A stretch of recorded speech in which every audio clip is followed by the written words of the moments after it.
il pleut. On va commencer avec Gomukhasana. Donc, ce qu'il faudrait faire, on s'assoit. On va prendre le pied gauche et on va emmener le pied gauche à côté de la fesse droite. Et on va poser la jambe droite au-dessous de la jambe gauche. Et donc là, j'ai le pied droit à côté de la fesse gauche. Voilà. Ce qu'on peut faire ici, on appuie sur les pieds pour lever les fesses. On bascule un petit peu en avant. Et on s'assoit sur les deux os fessiers. Colonne vertébrale bien droite, bien à la plombe, comme toujours. Donc ici, les pieds actifs. Les pieds plus près des fesses, ça va être plus facile.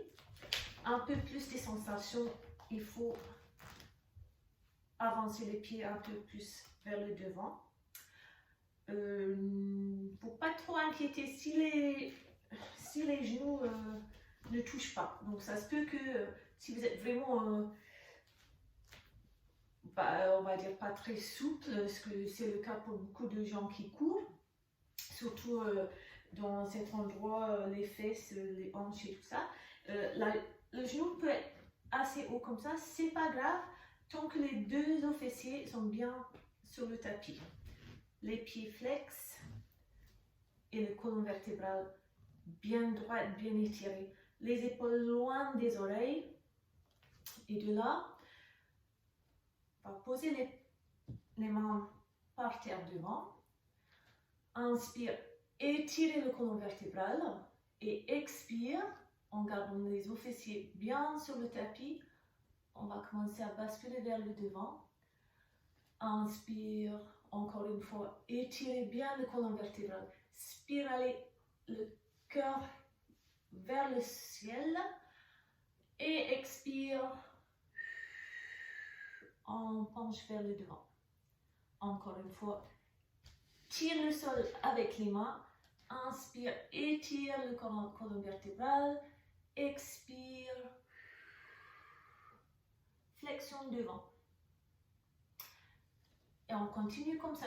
Ça fait un très bon étirement pour l'extérieur des cuisses. C'est super bien après un entraînement ou après un footing.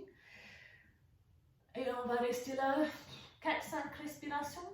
Donc les respirations profondes. Et avec chaque expiration, on va chercher d'aller un petit peu plus loin dans la posture. Voilà, tout en gardant cette action de le cœur qui cherche le soleil, le ciel. Et après, flexion vers le devant. Inspire pour relâcher. Et c'est la même chose de l'autre côté. Donc on va juste changer le croisement des jambes. Donc encore une fois, on va pousser sur les pieds, soulever les fesses et replacer les fesses par terre pour qu'on soit bien sur les deux os fessiers. Les pieds sont actifs, les genoux ont plié. Donc encore une fois, si les genoux sont hauts comme ça, c'est pas grave tant qu'il y a les deux os fessiers bien par terre. Et encore une fois, on va inspirer, pousser sur les pieds pour bien étirer le colonne vertébrale. Et avec l'expiration, flexion vers le devant, en gardant bien les deux os fessiers par terre, les pieds bien actifs. Le cœur avec l'inspiration qui spirale vers le ciel et expire. On commence les flexions vers le devant. Inspire, on cherche la longueur. Et expire, flexion devant. Et je vais juste tourner vers le côté. Ça, vous voyez bien ce qui se passe. Donc, inspire. Expire. Inspire. On garde bien la longueur dans le colonne vertébrale, même avec les flexions vers le devant.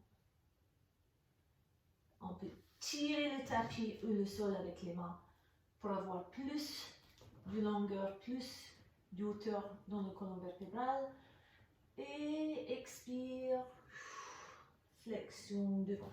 Donc vous voyez, les fesses ne se lèvent pas du tapis, les pieds sont bien par terre, bien actifs, et le colonne vertébrale est bien étiré. Voilà.